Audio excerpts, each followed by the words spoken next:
Now, answering your questions about the law and legal issues. This is Legal Break with attorney Gary Bruce.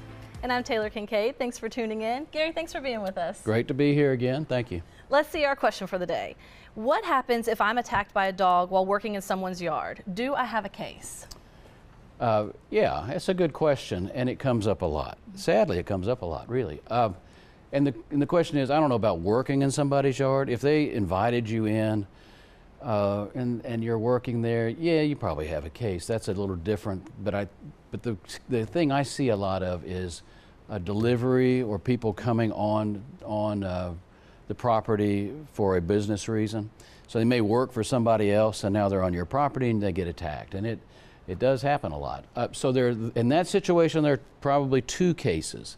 One is workers' comp. I mean, if you're delivering for somebody and you get attacked, you can get your medical bills taken care of through workers' comp. And you have a separate case. And the separate case is against the homeowner if they were negligent in restraining or protecting you against a known danger. Right. So it's really not much different than digging a hole in your yard and inviting you to jump, walk across it and cover it with straw or something. I mean, if you, as the homeowner, know of a problem, it's the same old thing I've talked about for years on here. It's about notice. If you know there's a potential problem and you don't do anything to protect someone else or warn them, then you're going to have liability for that. And so that's the same concept with a dog. Georgia law says a dog, general law, and there's exceptions to everything in the law. That's the thing about the law. Generally, a dog gets one free bite. Okay, so if it's just a normal little house dog, it doesn't bite much, or it never bit anybody, and now it bites somebody, it may not have liability because you had no warning, you had no notice of a problem. Mm-hmm. So that's the Georgia law.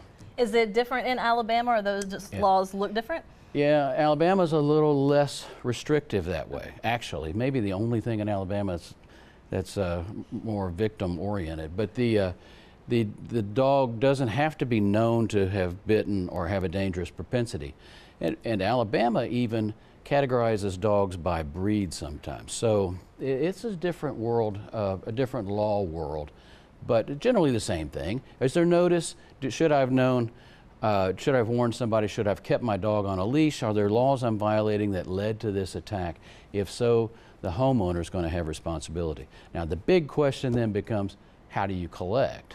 So then it's homeowners insurance really that steps in that situation. All right, great information. Thank you Thanks. so much. We'll see you on the next Legal Break.